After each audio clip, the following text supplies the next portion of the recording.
अस्सलाम वालेकुम। First year का केमिस्ट्री का आज का जो पेपर था उसका एनालिसिस करते हैं और इस एनालिसिस का मकसद एचएसएससी के बाकी तमाम बच्चों को भी गाइड करना है, आपको बताना है कि कुछ चीज़ें हैं जिसको आपने जहन में रखना है। पहले नंबर पर तो बात यह है कि जिस तरीके से मैंने आपको एक पोस्ट के जरिए भी बताया था और वीडियो के अंदर भी मैंने जिक्र किया था कि पास पेपर जो है ना उसके ऊपर आपने बहुत ज़्यादा रिलाय नहीं करना, क्योंकि फेडरल बोर्ड जो है वो इस स्टिग्मा को ब्रेक करने की कोशिश कर रहा है कि जी पास पेपर को रट के पास हो जाएं। तो उसके ऊपर बहुत सारे बच्चे जो थे वो उन्होंने जो है ना वो क्रिटिसाइज भी किया कि नहीं सर आप ये गलत बात कर रहे हैं, पास पेपर से पेपर आता है वगैरह वगैरह। तो आज का जो पेपर था उसने बेसिकली ये चीज़ साबित कर दी है कि आपने किताब को जितना मर्जी रट्टा लगाया हुआ है, अगर आपने जो एसएलओ के कंटेंट्स हैं, ठीक है, उनको अगर आपने समझ कर तैयार नहीं किया तो आपको पेपर के अंदर आज डेफिनेटली जो है वो मुश्किल आई होगी। लेकिन अगर आपने जो एसएलओ के कंटेंट्स हैं वहां से अगर आपने अपनी तैयारी को जो है वो पकड़ा है और आपका जो स्टैंड पॉइंट था प्रेपरेशन का वो अगर आपके एसएलओ के कंटेंट्स थे, तो फिर आपको पेपर के अंदर जो है वो कोई परेशानी जो है वो इंशाल्लाह नहीं हुई होगी।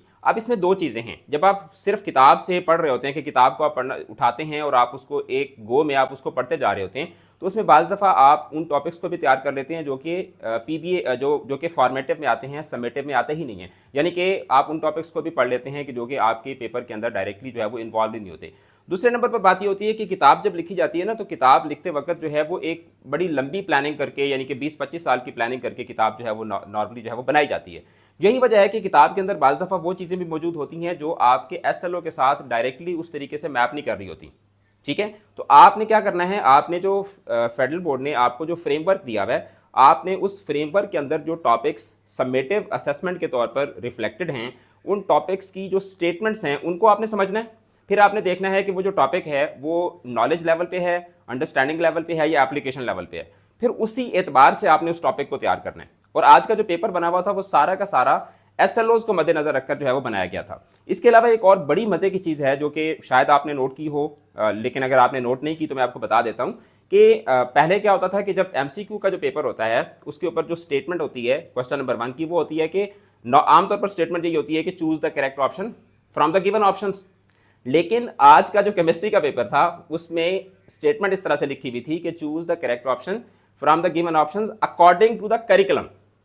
अब ये जो अकॉर्डिंग टू द करिकुलम है ना, चूंकि मैं तो लैंग्वेज का उस्ताद हूं तो जाहिर बात है हमारा काम ही लैंग्वेज को इंटरप्रेट करना, लैंग्वेज को एनालाइज करना होता है। तो इसका मतलब ये है कि फेडरल बोर्ड वाले जो हैं पेपर का जब रूब्रिक बनाएंगे, यानी कि इसकी जब आंसर की बनाई जाएगी, तो आंसर की जो होगी ना वो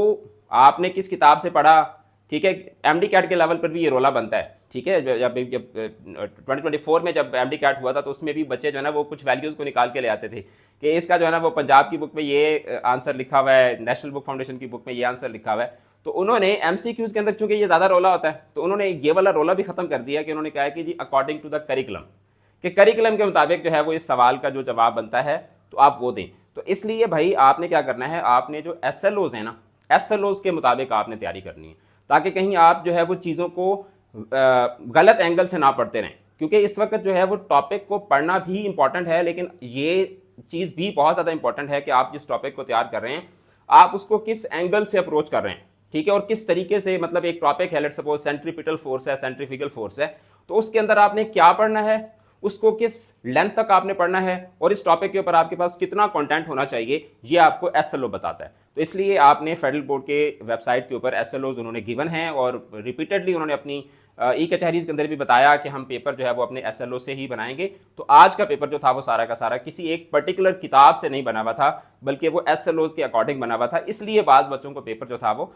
थोड़ा सा मुश्किल भी लग रहा था। एक मेयारी पेपर था, ना बहुत ज़्यादा आसान था ना बहुत ज़्यादा मुश्किल पेपर था। एक जो एवरेज पेपर होता है जिस तरीके से फर्स्ट ईयर का केमिस्ट्री का पेपर होना चाहिए था, उसी तरीके का पेपर था। आप इसको एक हलवा पेपर भी नहीं कह सकते और आप इसको बहुत ज़्यादा चैलेंजिंग या बहुत ज़्यादा मुश्किल पेपर भी आप इसको नहीं कह सकते। थोड़ा सा पेपर लेंथी था, ठीक है। और दूसरी बात यह है कि अगर आप जो हार्ड एरिया का पेपर है और उसको अगर आप लोकल एरिया के पेपर के साथ कंपेयर करते हैं तो जो हार्ड एरिया का पेपर था उसका जो सब्जेक्टिव पेपर था वो थोड़ा सा लेंथी था। अब ये माइनर सी चीज़ें हैं, कभी कोई पेपर लेंथी होता है, कभी कोई शॉर्ट होता है, लेकिन ओवरऑल जो था it was a good paper. अभी नेक्स्ट जो सेकंड ईयर वालों का मैथ का पेपर है और इसी तरीके से जो फर्स्ट ईयर का इस्लामियात का पेपर है, तो उसकी आपने जो तैयारी करनी है तो उसके लिए भी आपने किताब से रट्टा नहीं मारना। पढ़ना आपने किताब से ही ऑब्वियसली, लेकिन आपने पढ़ते वक्त उसको साथ साथ आपने उसको एसएलओज के साथ जो है वो मैप जरूर करते जाना है। इसके अलावा इंग्लिश और उर्दू के लिए आपने एसएलओ के अकॉर्डिंग अगर तैयारी करनी है और आप एमसीक्यूज का पोर्शन और आपका क्रिएटिव राइटिंग का पोर्शन है, सब्जेक्टिव के अंदर जो ग्रामर का पोर्शन आता है, उसकी अगर आप एक बेहतरीन अंदाज में तैयारी करना चाहते हैं और आप चाहते हैं कि आपको टू द पॉइंट नोट्स मिल जाए और एक आपको बड़े कॉम्पैक्ट तरीके से सारी तैयारी करवा दी जाए, तो उसके लिए आप इंग्लिश की अकेडमी के क्रैश कोर्सेज को ज्वाइन कर सकते हैं, जिसमें आपको 6 आवर्स की क्लास के अंदर जो है वो सारा सिलेबस रिवाइज करवाया जाता है। 200 एमसीक्यूज का आपका टेस्ट लिया जाता है, उस टेस्ट का आपको जो है वो डिटेल्ड एनालिसिस दिया जाता है, आपके साथ सारी की सारी जो रेलेवेंट चीजें होती हैं वो आपके साथ शेयर की जाती हैं अकॉर्डिंग टू द एसएलओज, ताकि आपको बिल्कुल एक बेहतरीन अंदाज में सारा का सारा जो सिलेबस है वो एक बड़े डिटेल्ड येट कॉन्साइज वे में आपको जो है वो पढ़ा दिया जाए। तो अकेडमी का नंबर जो है वो आपको स्क्रीन के ऊपर भी नजर आ रहा होगा, डिस्क्रिप्शन से भी आपको मिल जाएगा। अकेडमी के नंबर पर रब्ता करके आप क्रैश कोर्स के लिए अपनी रजिस्ट्रेशन करवा सकते हैं। All the best for your papers. Allah Hafiz.